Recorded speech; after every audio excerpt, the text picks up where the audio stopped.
Parents and guardians, can you allow your children to attend a boarding school where you are not allowed to see or talk to them for a whole year till the long vacation? This is the story of some parents who found themselves in this situation and the secrets behind the school rule. Bright Mind Academy was a prestigious secondary school that every parent wished for their children to attend. They always had the best results all over the country, and their students were known to be well behaved. It is said that even the dullest of the dullest become sound upon attending this school. However, Bright Mind Academy was a full-time boarding school which had a very strict policy that parents are not allowed to visit or call their children once they are dropped off at the school on the first day of resumption.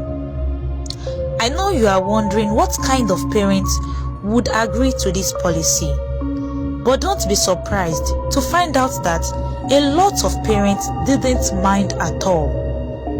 Some gave excuses that they were too busy with work, while some said that their children were too stubborn.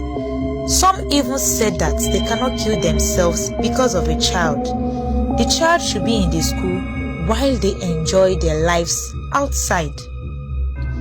One of these parents was Mrs. Ojo. Mrs. Ojo was a big-time banker who didn't have time for her 3 children. Her husband also worked outside the country, so neither of them really had time for their kids. They employed nannies to take care of their children because of their busy schedules. But the nannies always quit within 2 weeks of work because of the children's extremely bad behaviors. Opeyemi, the firstborn, was a very rude girl and a bully. Frederick, the second child, was also a bully and loved to engage in dangerous sports, while the last-born, Funke, was always maltreating the nannies. They were all in secondary school. This made Mr. and Mrs. Ojo to enroll their children in Bright Mind Academy. Though they weren't really happy about this decision, but they felt that that is all they could do and they do not have a choice. A year passed and the children came back home for a long vacation. The parents noticed that they have changed drastically. They were now so quiet, submissive, and humble. This new character of theirs were so perfect that they didn't bother employing another nanny to look after them. Unknown to them, the children's change was not ordinary. Now, before we take a dive into the occurrences in Bright Mind Academy, if you haven't subscribed to my channel, please do. I will really appreciate it. And to my subscribers, thank you for the support so far.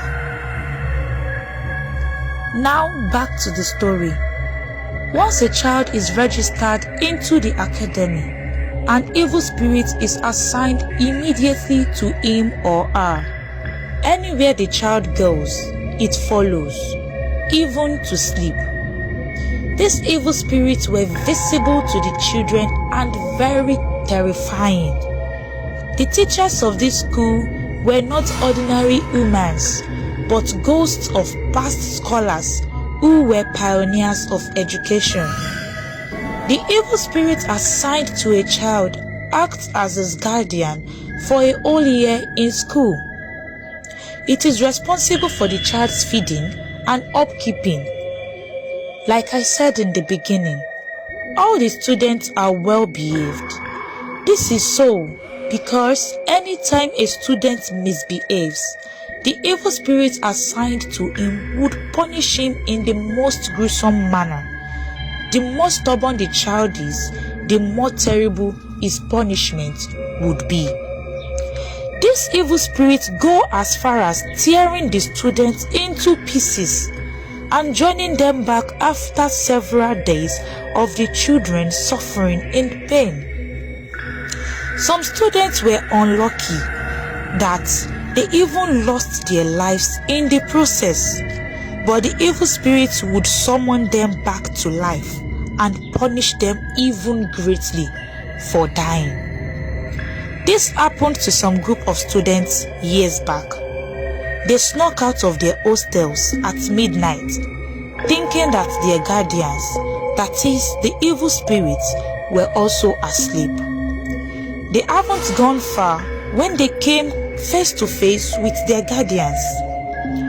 These children were flogged mercilessly the following morning in the presence of the other students.